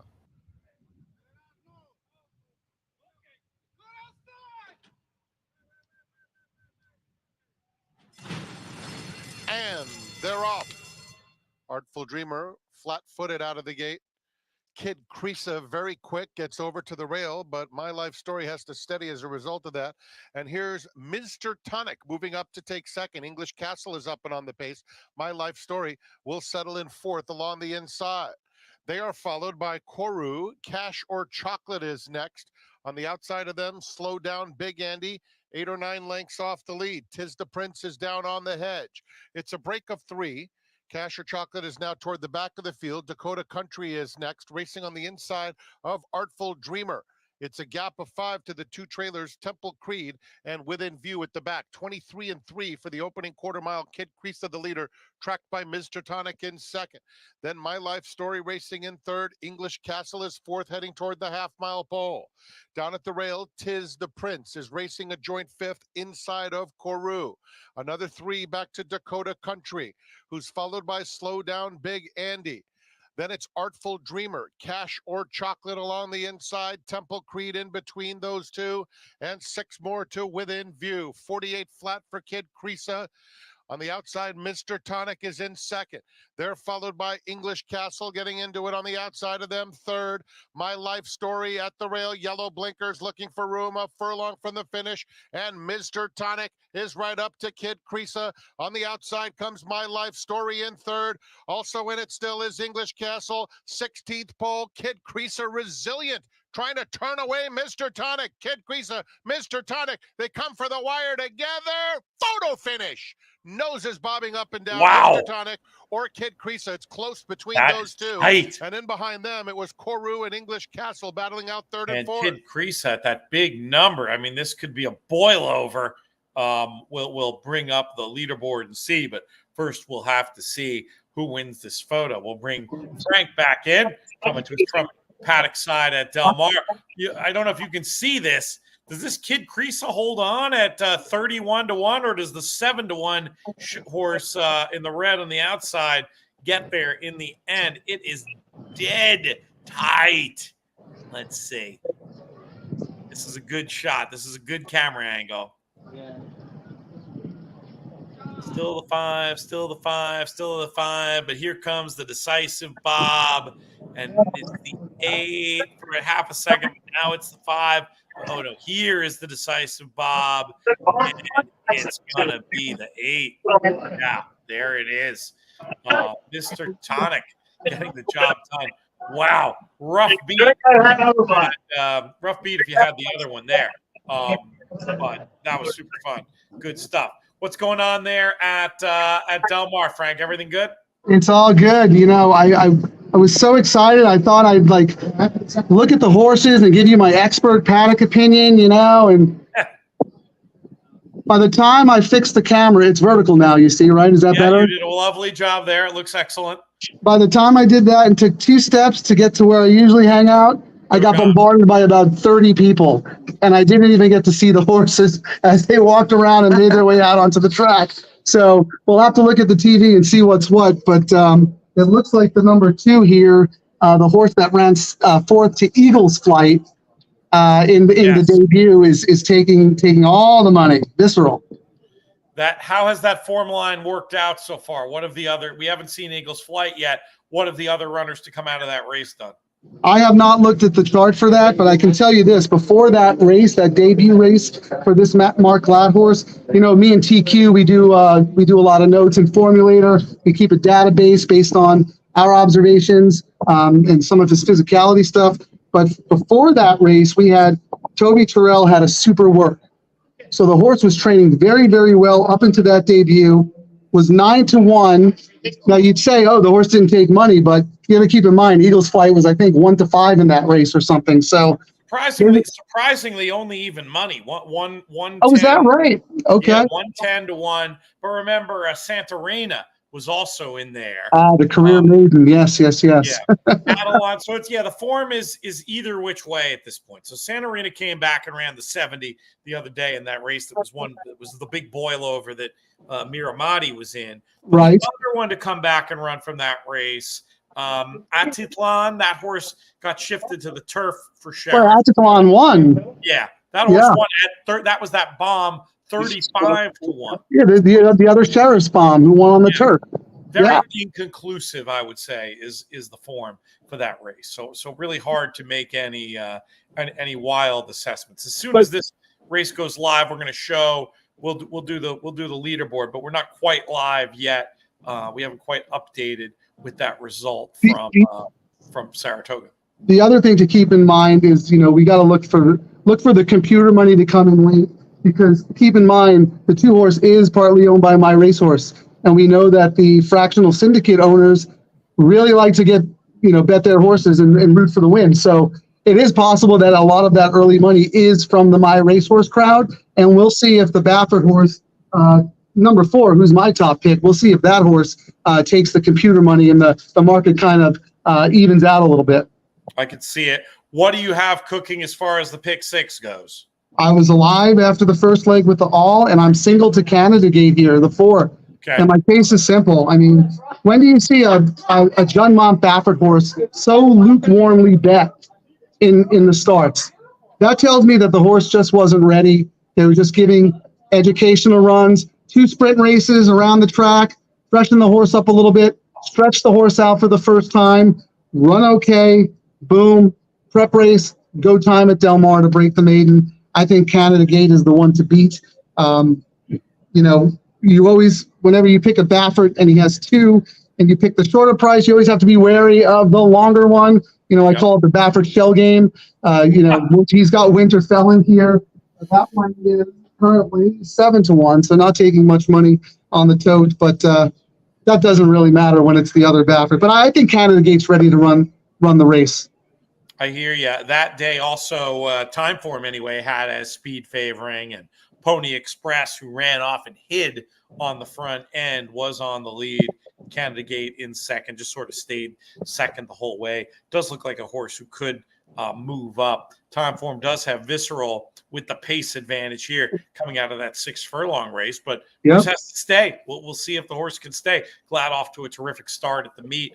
Definitely interesting to see how that one's going to play out here at Del Mar. I have somebody visiting me. Who is that? Is that Rob or is that somebody else? It's Rob, our regular viewer, Rob Capalbo, here in the house with an amazing Lucha Libre Aloha shirt. That is very, very fresh. Frank, you would wear this, I think. Pretty funny. All right, so we had a tough beat in the comments. We will give sympathy. Chris Couples had the pick 5 ticket, 5-7-12 that singled Reddington. Tough beat there. It's horse racing. It happens, but it's never fun as we start to approach the gate here for this last at Del Mar. What else is coming up this weekend at Del Mar? Have you looked at the San Diego? I know you've got some other stuff we can promote in terms of how people can get more from you, whether it's on the In the Money Plus side or over at the Del Mar website. Give us some plugs. Yeah, there's lots of stuff going on. Tomorrow I'm going to be talking to your man Mike, and we're going to do another little brief podcast for some. Haven't decided yet. I think I'm going to do some spot plays for Sunday. Or maybe look at a pick 4 or a pick 5. They haven't drawn yet. Sunday, an important day. Day 2 of the Del Mar Challenge, we're going to have a show with your buddy Kieran. Oh, production meeting in the middle of the show. Remind me Kieran's last name. Kieran Thornton. Thornton. Like Jennifer. He says the legendary. He says the N. Thornton, yes. Some of them say Thornton. Kieran Thornton, yes. He likes the N. Okay. Because Jennifer Thornton, I feel like I don't say the N when I say that. Did I just do that wrong for 30 years? Well, I mean, it's hard. The N kind of just slides in, you know. It's tough. Thornton. I don't know. I think was it Thornton Mellon, Rodney Dangerfield's character from See, I would say School? Thornton, 100% Thornton, no N. The Triple Lindy, one of the great underrated films of all time, Back to School. Sally Kellerman's performance, reading Molly Bloom's speech from Ulysses. I mean, it's so hip, it's almost square, and nothing, as far as I'm concerned, in the history of cinema, beats the Kurt Vonnegut cameo in Back to School. Honestly, maybe the McLuhan cameo in Annie Hall, but that's 1 and 1A for like the hippest cameos in the history of cinema. So, anyway, Kieran and I will be on talking. We're going to do spot plays for the 2 days of the Del Mar Handicapping Challenge. Will you be participating in it? BCBC seats on the line. I will. I play every year. It's the one tournament that I save up for because I know it's my home track. I'm with my friends. It's a good time, and it's a good chance to make a lot of money. So, I also love the 2-day format because if you get skunked on day one or have a bad, if you have a bad day, you still have some bankroll preserved to fire away on day 2. So it's one of my favorite tournaments of the year. So yes, I will indeed be playing. And so if you're out at the track, you can come see me before the races on Saturday at the seminar with Jason Avila. Nice. He's gonna be the guest. You did it last week, Pete. And then on Best Bet, we're gonna have Scott Shapiro, who I know has done stuff for you in the past before, but currently he's doing some stuff for First Racing and doing the closer looks for DRF. How about that? Very cool. He's a very hard worker, extremely studious, very charismatic. Always love having Scott on the airwaves. I'm glad you reminded me. We'll have to have him back soon. He's shifted roles since the last time we had him on, so we'll work the politics of that. But we'll bring him on and we'll make the magic happen. But that's super fun. And I also love the idea that it sounded like you were looking to have some of the. We were talking earlier with a younger player, our friend Callum Hellowell from the UK. I know platforming younger horse players is something you believe in as well, and something you'll be doing this summer. We're not going to be doing this forever, Pete. At some point, we got to hand off the torch. So, my goal this summer is to at least on the on track stuff, because of just the vibe, the atmosphere. There's so many young people here looking to have fun. Want to get them involved in the game. I'm trying to skew a little younger this summer. So, for instance, I have Jackson Muniz lined up. Nice. He's going to be doing one of the seminars. I have a young kid here. Who I met. He's currently interning right now for Del Mar, but he's been playing the races for a long time, and he just loves to talk handicapping and horse racing. Yeah. Ryan Anderson, who got to hang out with Troy Aikman on opening day, so which was pretty funny. But yeah, we're gonna have him on and just try. And he's very math oriented, right? Super smart guy. Just try to get younger people on who, have come into this game in a different way than you or I have, right? I mean, back in the day, we had the racing form, and that was pretty much it. We couldn't afford the Ragazins or the Thoroughgraphs. They were out of our price range, but we could share a racing form among the four of us. I remember, and don't tell our friends over there this. Do you remember me at Simon and Schuster running off copies of the DRF? I would buy the giant broadsheet. Before, nowadays everybody does 8.5 by 11 because that's printer paper. But we were the first ones. We were the early adopters of the 8.5 by 11 because I would take by 17 and shrink it down. So, you, me, and Scott Capolo could read the racing form. I hope the statute of limitations is off on this. Over. Copyright gods don't get me. We're off at Del Mar. Let's go to Trevor. Gate is very fast. Canada Gate in the pink cap showing good speed too. Visceral in the red right behind them. Then it's Battle Cruiser. Indispensable is forced to go a little wide into the turn. The pace is good early on. That's okay. This one will stop. Just stay where you are, right? I love my position. I wouldn't trade it with anyone. Is Captain Coochie's the two's running, but onto might the be like they go. You could get off the bridle a good hold early here, from leads that them at a good pace by 3 parts of a length. Canada Gate. You just don't want to press the button too early. Now getting a little closer too. Then it's 2 lengths back to Battle Cruiser. Visceral in the red is 4th, only 3 lengths. We come back to Winter Fell in the blue colors. Just in behind Winter Fell comes Captain Coochies, and at the back is Mongolian Gold. They sprint into the far turn, and a bit mischievous has a 3 parts of a length lead. Canada Gate has been right there the whole time. These two kick 3 the one's letting it out, huh? Visceral is chasing after them from 3rd. He's in with a shot that horse is supposed just to in behind that, we have Indispensable in 4th, 5, and closing 2. Behind that is 1. You're 17 to 1. Now's the time to stop. Canada Gate gets the lead. Go on with this Canada Gate. Indispensable coming to take him on the outside. A bit mischievous is not done yet, either back in 3rd, and then Visceral. They come for home. A bit mischievous is very game at the rail, but on the outside it's Indispensable. Canada Gate between them, 3 in a line with 100 to go. Indispensable just on the outside getting the lead. They run down to the wire, and Indispensable won it. Just can't have it. Boo. Horse ran great. 0 for 8. I can't have it. I can't have it. What was it? Who was it? Tell us about the winner. What was the form? It was Indispensable. It was the other saddler. Of course, Hector Berrios is riding really well, but the horse is 0 for 8, losing on dirt, losing on turf, just a grinder. He got the right setup, and like my position, I thought I had the best horse in the race, just wasn't good enough. The one running so well skunked you a bit. Yeah, because the one kept letting it out, and the 4 had to keep going with. Right. But really, no excuses. I mean, it's a home. Juddmonte homebred trained by Baffert. You're supposed to win that race. The horse was supposed to win, but I'm just saying, if the one hadn't put up such a fight, if the 4 had made the lead more easily, might have gotten a little brave.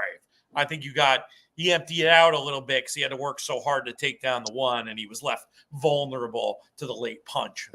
But you're right. It's not like, I want to bet that horse back. It's more just like, you were a little unlucky. Yeah, I mean, that's racing, right? You turn the page.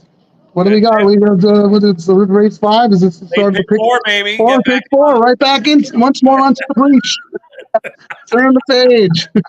What price was that horse? 7-2, 7-2 on the horse.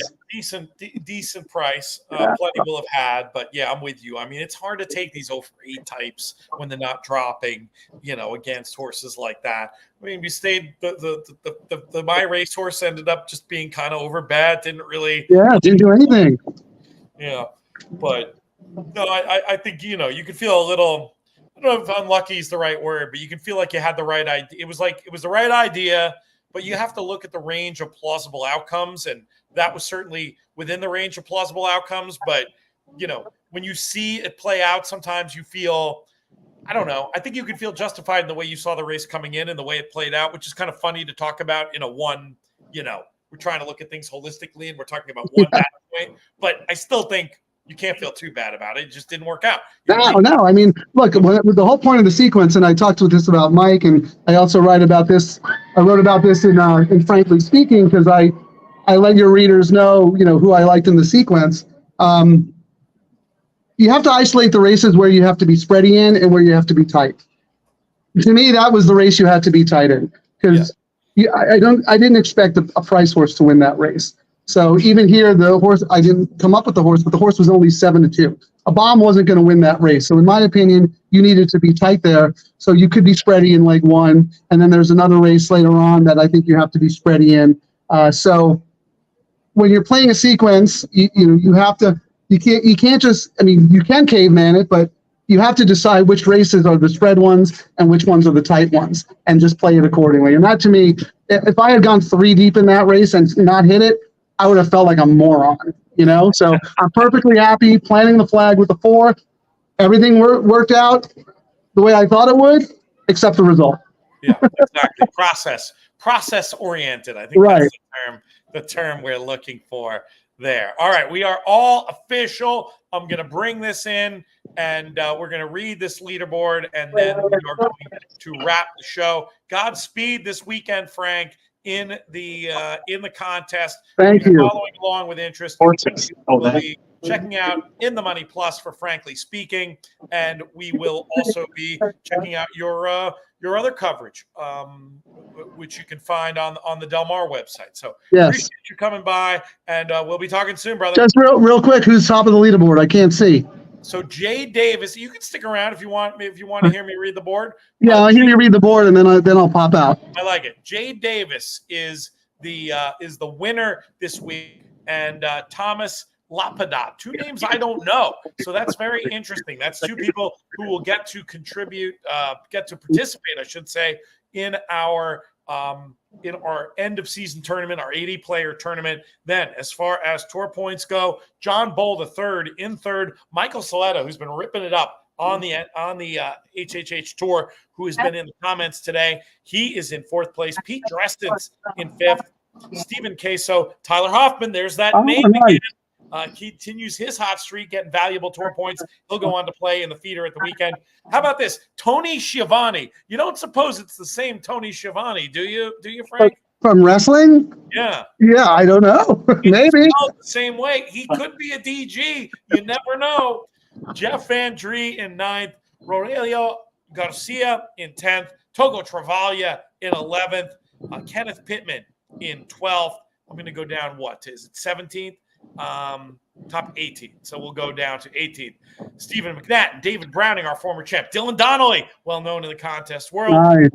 Troy Vandemer, GT Nixon, and Wendy Long, who joined us on an early season BCBC Diaries. So there you have it. Those are our 18 who move on to play on Saturday. I know you don't have time much to look at the Saratoga races, but I want to see your name, Frank, on this leaderboard. It's an amazing opportunity between the just regular feeder aspect into Saturday, house cut going to charity, and then 20,000 added to the pot. You only have to play 1 week to potentially participate in that prize pool if you finish 1st or 2nd. Great opportunity for players. Mike says thanks. I say thank you for supporting us and HorsePlayer Happy Hour. That's going to do it for this edition of HorsePlayers Happy Hour. For Frank Scattoni, Callum Hellowell, Tyler Hoffman, and what's that other guy's name? The Uber pass, Jonathan Kinchin, Thomas Fornatal. Who you with all your photos?